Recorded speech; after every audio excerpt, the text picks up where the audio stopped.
Endless Hustle, presented by Murph's Condiments. Murph's Condiments is a spicy food company based in Denver, Colorado that makes healthy hot and wing sauces using all natural and fresh ingredients.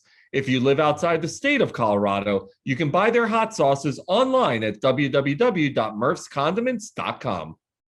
All right, we've got a great day on the Endless Hustle as I'm joined by an athlete who epitomizes endless hustle. Ian Happ from the Chicago Cubs. Dude, you've just been killing it both on the field recently, but also off the field. I love everything you're doing with John Boy, coffee. You're all over the place. I want to talk all about it.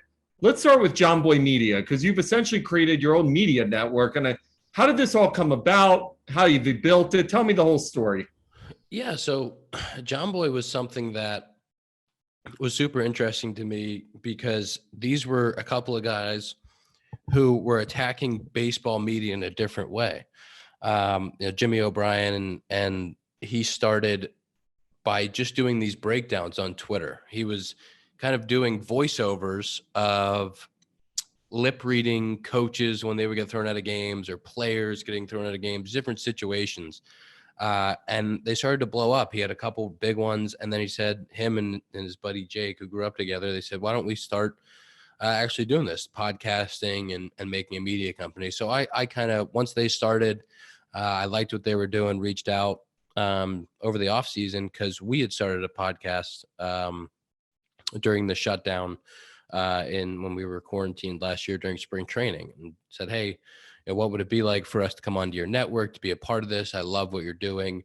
And I think that they're giving that perspective of the fan, where the fan wants to hear someone who's similar to them, someone who thinks the same way they do, someone that thinks like a fan, that can say what they want, that isn't under the constructs of an ESPN contract or a Fox contract. They can swear, they can get mad at players, they can be genuine.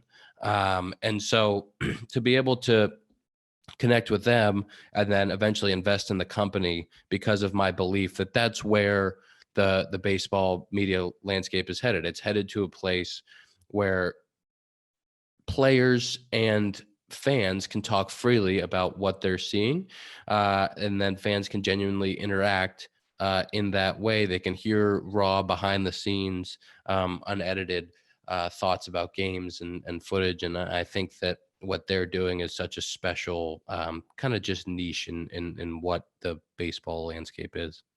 We're in such a different day and age right now. I mean, they're used to, especially amongst professional athletes, there was almost this code of silence when you were actually playing, because major league franchises in all sports are essentially a brand. They're a multi-billion-dollar brand. So you can't have an athlete go rogue and say some stupid shit, and all of a sudden, the franchise is ruined, So we're in this different age where now people like you can essentially start podcasts. But going into it, obviously, you still have a professional career where you make millions of dollars to think about. How do you balance the two? How do you say, all right, I want to essentially still be myself and have authenticity, but hey, I also don't want the Cubs disowning me and trading me because I say some stupid shit? Yeah, I think that's the fine line. Like you have to be genuine. You have to be, when you're doing a podcast or any media, you have to be really genuine with who you are and what you believe. But there's just certain topics that we can't tackle. There's certain things that we have to stay away from. There's certain things that we might say throughout the course of a podcast that have to be edited out. And that was one of our challenges with having players on, is you can have this really honest, raw conversation with teammates, with friends, in a podcast form, because it's just us talking, right? And they let their guard down and be honest. But then we have to do a great job of editing, and we have to do a great job of taking some of those bits that might be absolutely wonderful content and take it out. But for us, that's not a problem, right? Because we're not here to be media moguls or to be podcast stars. We're here to give the really honest look at teammates and friends and kind of show their best light. And so for us to be able to do that has been a really fun experience. How do you manage the whole thing? I mean, you guys are on the road for like 8 months, and you pretty much have your head down every single day. How are you able to manage the various enterprises that you have on the side? Yeah, that's a good question. I have a really good team around me. That's kind of the first thing. But one of the things with the podcast going into this year and into spring training, all of last year I was doing the editing. So we would record and I would kind of throw it together on GarageBand, and it was something that for control was good. And especially in the first year of figuring it out and making sure that we weren't saying any stupid shit, making sure that we weren't going out there and making fools of ourselves. But that was going when we were, negotiating with John Boy and talking to him and saying like, hey, I don't know if we can get out an episode a week. I don't know if we can get out 50 episodes a year. Like there's going to be times we have 3 guys who are on 3 different teams in 3 different time zones, and different schedules, kind of trying to piece together 1 day a week and 1 hour a week that we can talk to each other and get this out. And so John Boy was able to get us a dedicated editor and someone who would be with us on every episode and edit it for us and throw it together, which was huge. It was a huge game changer. And I was skeptical going in, and still I listened for the first like 5 episodes, listened to every second, made sure there wasn't a blip and anything. And it's been a huge relief to be able to turn that over. And it's made my time a lot easier on the podcasting. It's been able to get it out for us. But yeah, and through the various other things that we do, my brother and I have worked really closely since I got to the big leagues. He's in Notre Dame MBA, and so we've kind of been hand in hand on everything, and that's been obviously a huge part of this for me, which is makes it easy to tackle all these different opportunities. I fucking love that you were editing your own podcast. Like, I'm just literally imagining you coming back from a night game. You're on your laptop in like some random Four Seasons and like some fucking random city, and you're just sitting there editing your podcast. I just love that image. It was easier to do last year because we couldn't do anything, right? Like we couldn't go out to dinner, we couldn't go to the bar, we couldn't do anything. So last year, that's how I learned. That's how we got the podcast out at first, without a sponsor, without anything. Is we were in Arizona, we were all stuck together, living in the same house. So we'd record, and then I'd spend hours on GarageBand trying to put this thing together, having no clue what I was doing.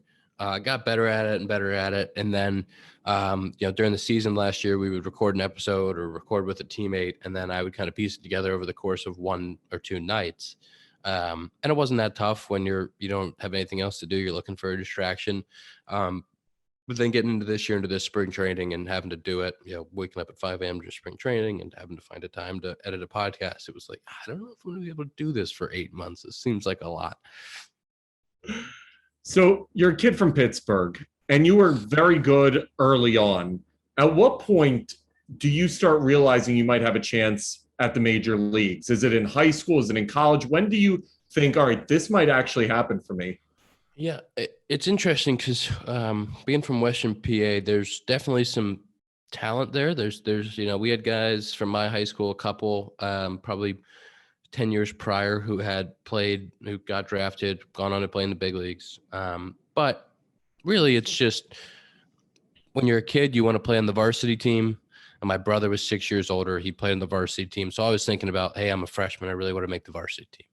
Then you do that, and you're on the varsity team, and you're trying to win every day. And then it's like, all right, I'd really want to play Division I baseball. Or I really want to play big, Division I baseball at a ACC, SEC program. So for me, that didn't work out. I had some offers and interest, but I ended up committing to University of Cincinnati and was just thrilled to be able to get a chance to go play Division I college ball. And then I didn't get drafted out of high school, and I had the opportunity to go play my first summer in Cape Cod as a freshman, and that league it's the best place in the whole world. It's just a surreal experience to be able to go play with the best college players in the country, and had a really good first summer there.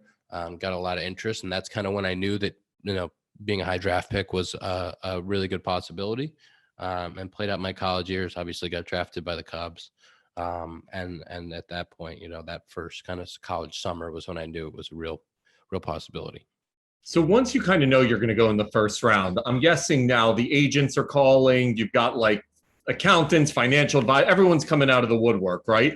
What's the process for someone at that point where you're trying to figure out? You're going to come into millions of dollars. You're going to be drafted high. Like, What's happening at that point? There's a couple different things. It's changed now some because of the new rules in college, right? But when I was going through it, it's a messed up process because you're trying to make a decision as a 20. I got drafted when I was 20. So you start going through the process. I started going through it when I was 19, and I got drafted when I was 20.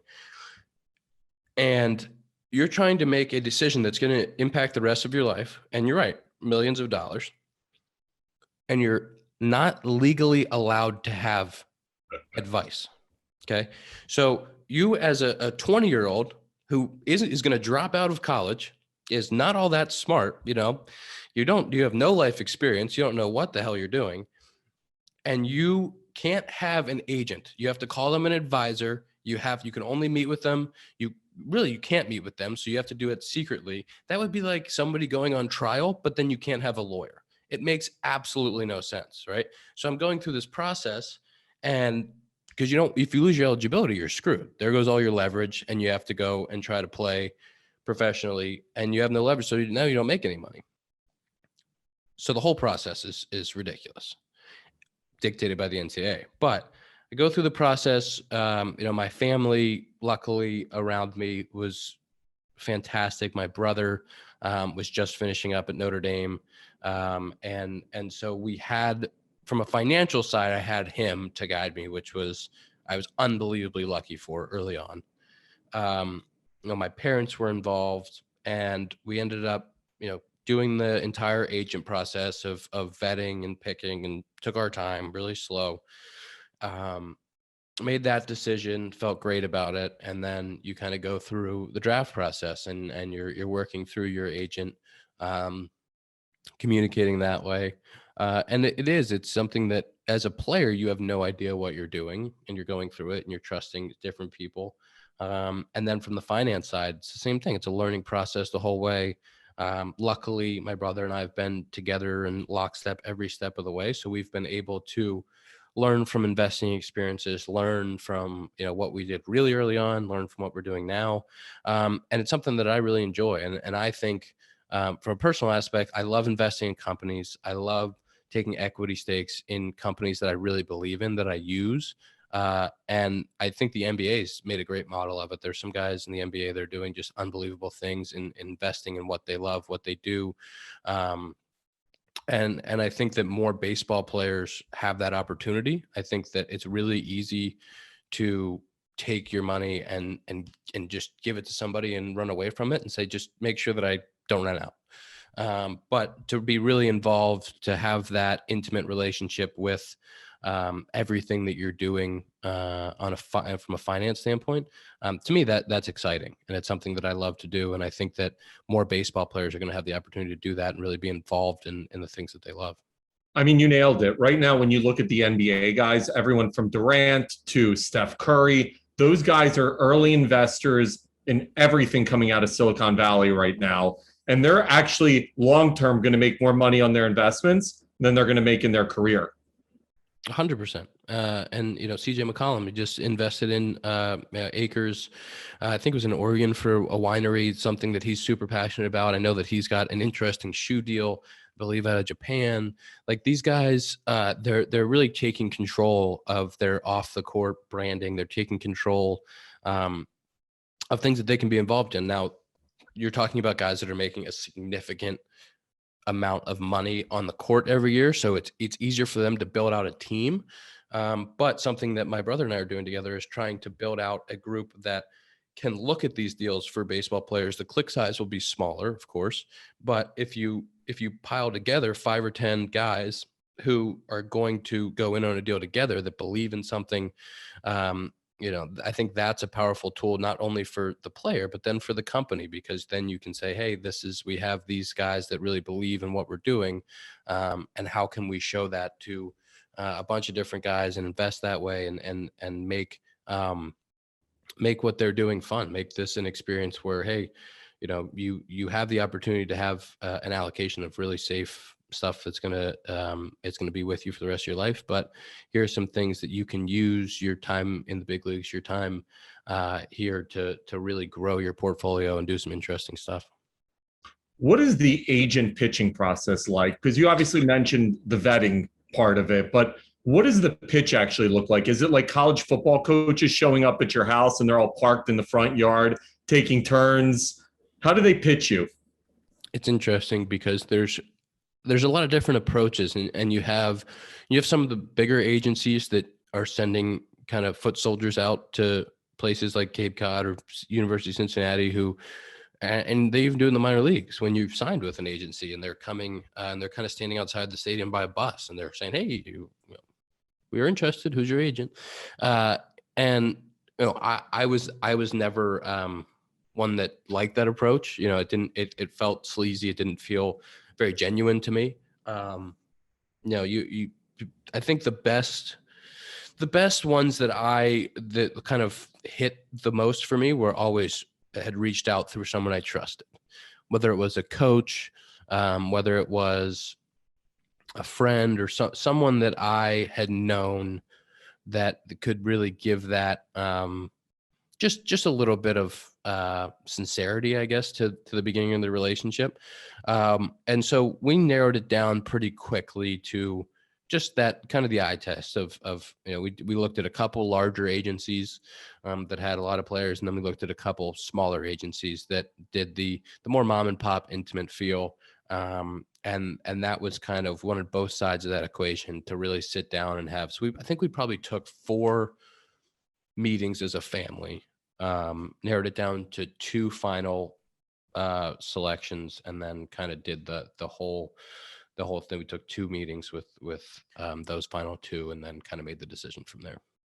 What was your parents' perspective when they see that their kid's going to be making millions of dollars? Like, that's kind of got to be a surreal moment to think, especially like I'm a Philly guy. So Philly and Pittsburgh kind of both have that blue collar mentality. So I think how would they interpret if I was like, by the way, I'm signing a contract for multi-millions? They'd probably be fucking freaked out. How did your parents interpret it all? Yeah, it's actually so I was born in Westchester in Philly area. So my mom was at UPenn at the time getting her PhD, and then we moved to Pittsburgh. So my parents did a very good job of maybe hiding that they were overwhelmed, or maybe that I didn't see it at the time. It had to be a lot, but they did a good job of taking things one step at a time. And they, in my entire career, they were never overbearing, I guess. They never wanted it was never about them. It was always, what do you think? How do you think it went? How did it make you feel? Because it was, they did a great job of it. Was my career. And so they would they would kind of guide with questions, as opposed to, here's what I thought. I didn't love it. It was, what did you think? And then once I would say something, they'd say, well, what about this part of the presentation? Or what, how about this one guy in the group? Did he look like a sleazeball to you? Like little things like that, to help guide me through it. And like I said, my brother was largely involved as kind of the business finance guy. He was someone who and closer to it. He had just played college ball at the University of Duquesne. His head coach at the time, his son, had played in the big leagues for 6 or 8 years. So some of those connections where he reached out to people and asked questions and kind of did some background checks on it. So he was super involved and kind of, as a family, everybody played their role. But it wasn't like an overbearing, hey, we're so overwhelmed, we don't know what the hell's going on. It was more of a, let's just think through this and do it really purposefully. My dad would literally be pulling out his phone and being like, what do you think about this Rolex watch for me, or this Cartier necklace? There wasn't a lot of that going on at the time, I'm sure, because it was a real focus. And honestly, at the time, we went through the agent process early, but right after that, my dad got diagnosed with brain cancer. So it was something that as soon as that kind of that decision was made, when I went for my second summer on the Cape, my dad was diagnosed with brain cancer. And so we went through that second year of decade and going into the draft with kind of a large family health issue looming. And so my brother did a lot of that, and where my mom was taking care of my dad, and we lost him kind of right after I was drafted in October of 15. So it was something great was happening for me personally and for the family, and at the same time we were losing my dad to brain cancer. So it was a really difficult just balance for the family at that time. Mental health is such a big conversation right now. And when you touched on that, how are you able to remain focused on the field as you're dealing with life-altering situations off the field?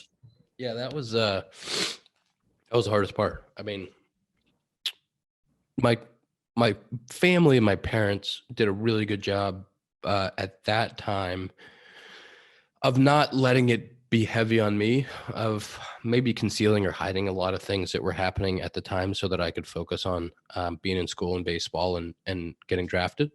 And so it wasn't kind of until I was drafted and back home, and I was really only home for a minute, that I realized kind of exactly what we were looking at, what was happening, and kind of some of those times you just block out because you can't face the reality and do what you're trying to do at the same time.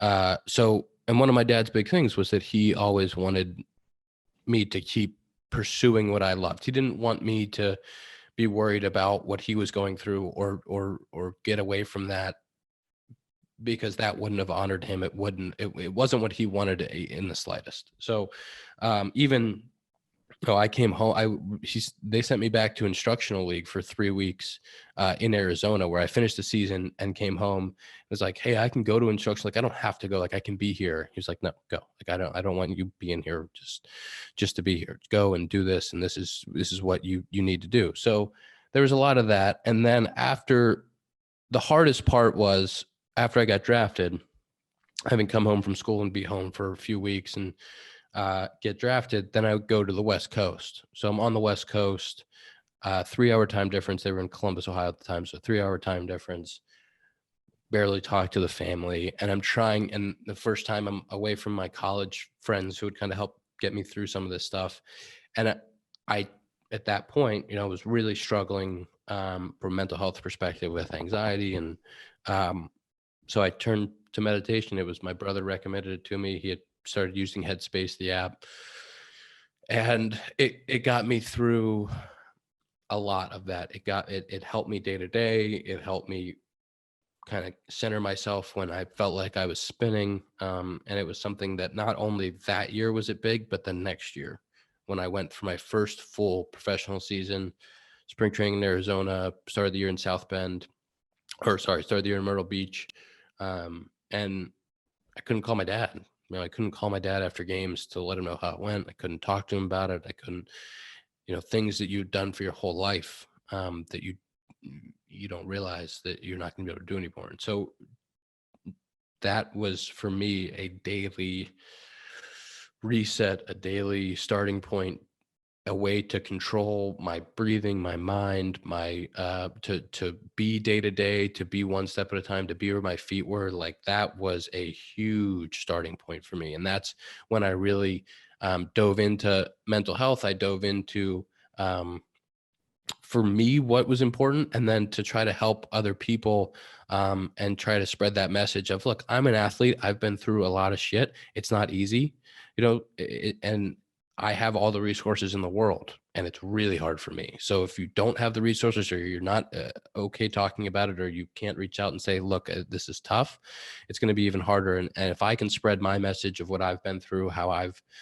helped myself, and kind of that mental fitness that I really believe in, that I believe not only athletes, but everyone can use in their life, if that can help somebody, it's huge. What was that first day at Wrigley like? Because the two coolest places in the majors are Fenway and Wrigley. So to get to play for either one of those franchises and enter that ballpark knowing you're a player for the first time is got to be just bonkers. The first time you step foot in Wrigley, you're on the field, you're a player. What the hell is going through your head? It's crazy. Wrigley has this aura to it. It has this presence by itself.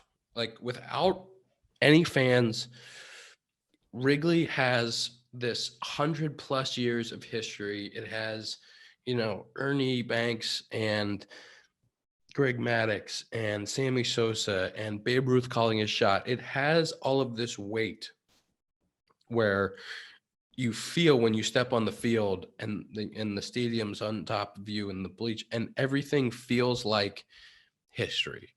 And so when you get out there, and I came up in 17 in the middle of, we just won the World Series. We're about to win the division in 17 and go on this run of the best, we're in the middle of the best Cubs baseball ever. And so every game is 40,000 people. It's packed, it's loud. And it was such a special time to be a Cub and to be part of that. And it was just this, man, like, how lucky are we that we get to do this every day? And then you start to go to other stadiums and you see 10, 15, 20,000 people where every single day, didn't matter if it was a Wednesday day game, didn't matter. It's sold out. And you wonder if people in the city even have jobs. You wonder if they even have anything to do, because on a Wednesday in July, there's 40,000 people at Wrigley Field at 1:00. It's got to be the coolest fucking feeling. I always think to myself, like, I grew up playing basketball. Baseball was never something that I really took to.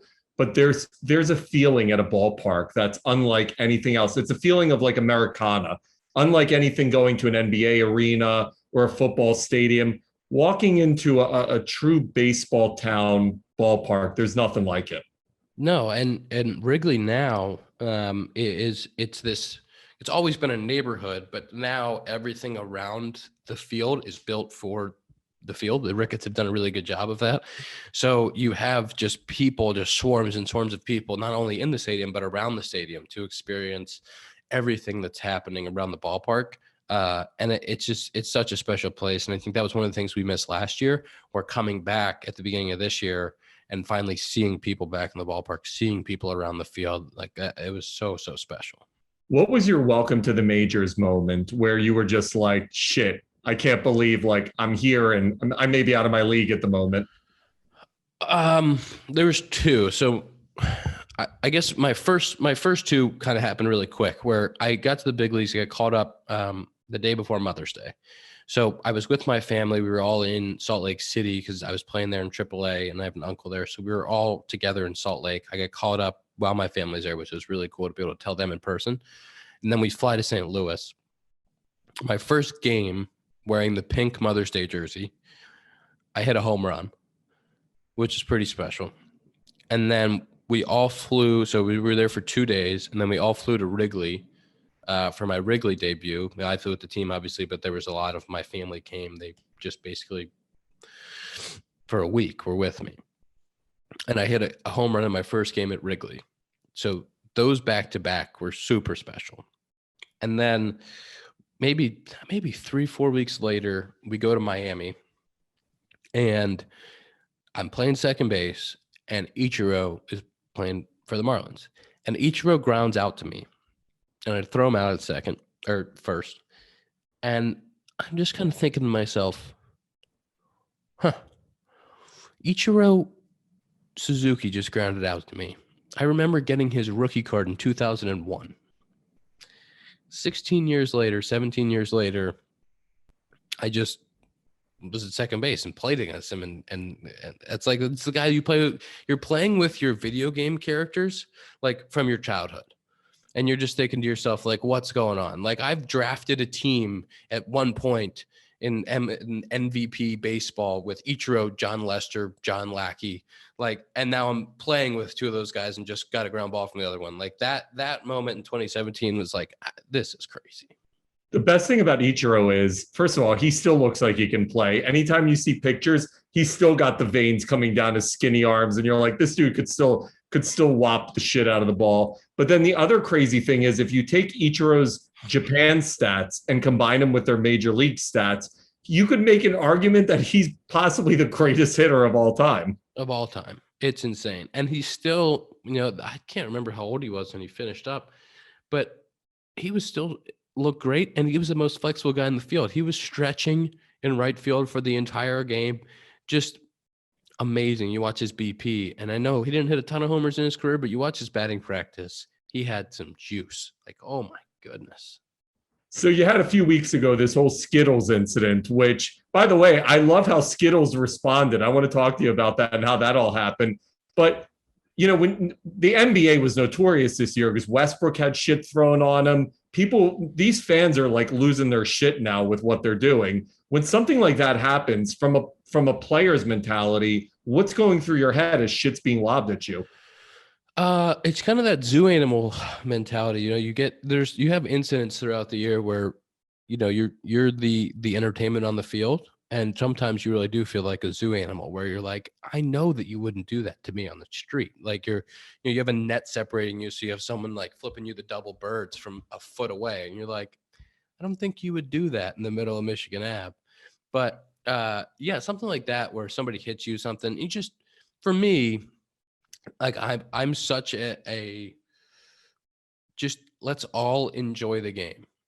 I hate negativity from fan base because like the guys are trying their hardest. They've put their entire life into what they're doing out there. I struggle even like when we're playing against somebody and you see a guy who's having a tough year. Like I feel for that dude because this guy's put his entire life, 30, 25, 30 years into this craft. And I know what it feels like to go through that like months of struggle. Like it's brutal. Like there's no one that hates what's happening more than that person who's on the field. And so, for me, it's just, let's enjoy a baseball game. Let's enjoy, even if your team doesn't win, like enjoy the individual performances, enjoy how impressive it is. Like when I go watch other sports, when I go watch basketball or, I'm not a huge basketball fan. I'm not a huge football fan, but if I'm going to watch an NBA game, when I see a 6'8" human flying through the air, like that's pretty impressive. Like the pure athletic feats that you're watching are pretty incredible. So when someone hits you with something on the field, it's like, what are we doing?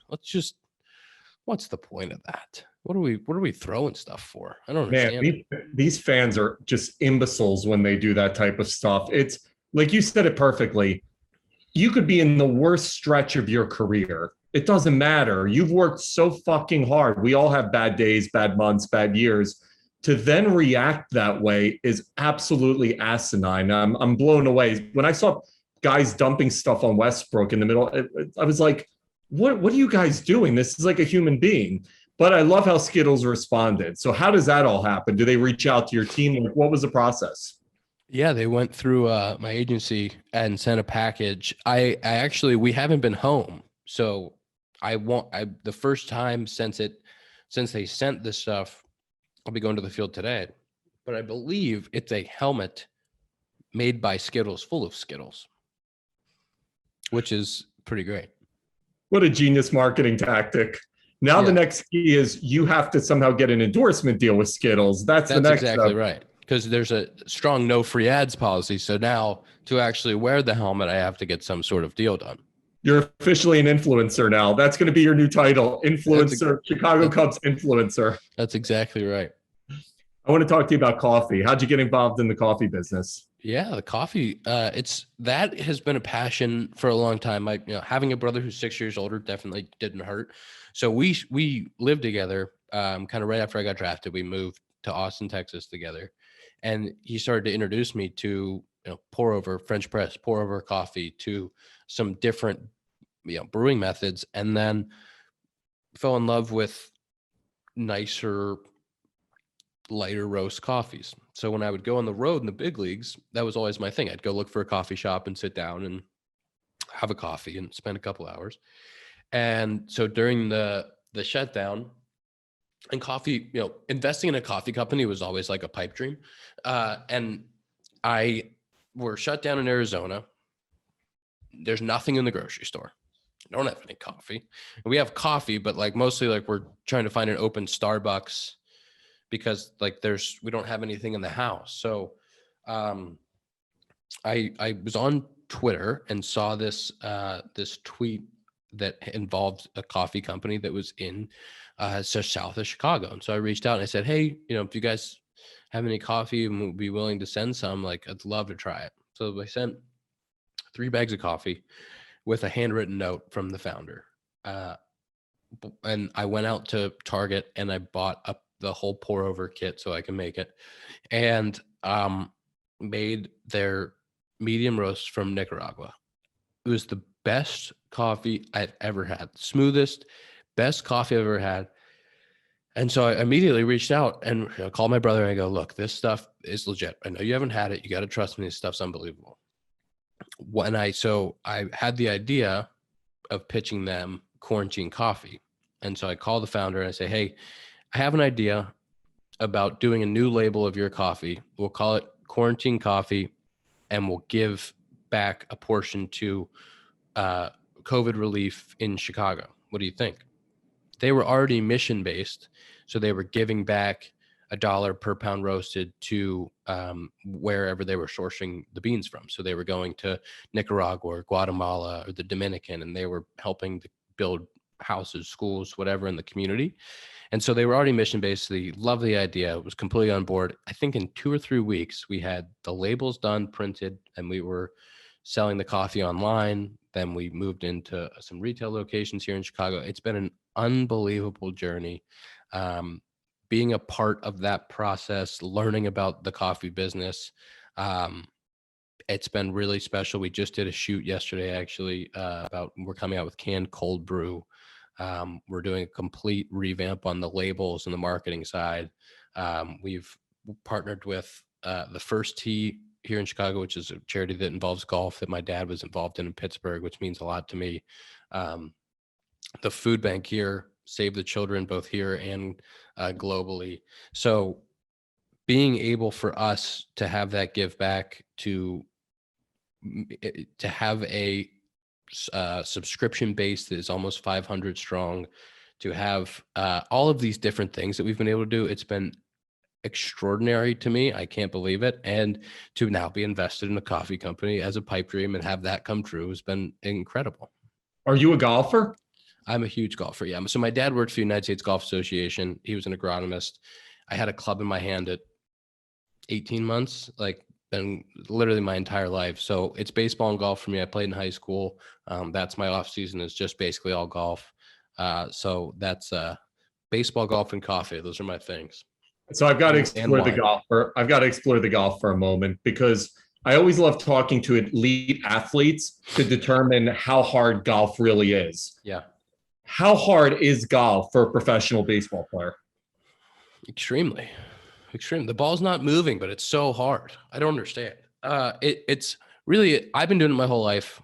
I can play a little bit, but I've been doing it for my whole life. I got a lot better after I got drafted, but it's a game that brings so many people together.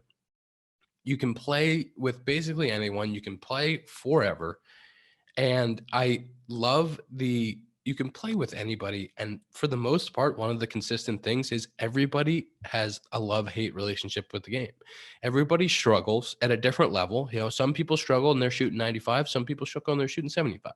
It doesn't matter, because you're never going to get to that point where you're like, oh no, like I shoot 65 every time and I'm happy. Guys on tour shoot 65 every time. They are miserable half the time because you're always trying to shoot a better score.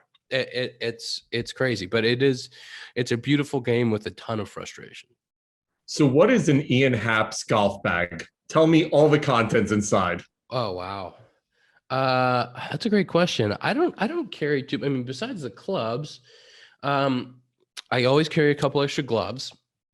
For a long time, I carried my dad went to Ohio State, so he would always put a Buckeye, like a Lucky Buckeye, in the bag. So I've carried a Lucky Buckeye in the bag for a long time. I have some hand wipes, Bravo Sierra hand wipes. I'm looking at my bag right now. I'm trying to think what else is in there. Nothing crazy. There's no coffee beans in there, but maybe there should be. Maybe I should just take some with me on the course. What are your golf clubs of choice? So I play Mira irons, which is my favorite irons in the world. They're buttery soft. And then, so I've worked with Bentonardi for a few years. They're out of Chicago, out of Tinley Park. So Bentonardi does my wedges and my putter for me. We have a great relationship. They custom make my wedges, which has been like such a cool thing as like a golf nerd who loves golf gear. And then 2 3-iron or Strixon. Those things are like rockets. And then I got the Ping driver. That's the bag.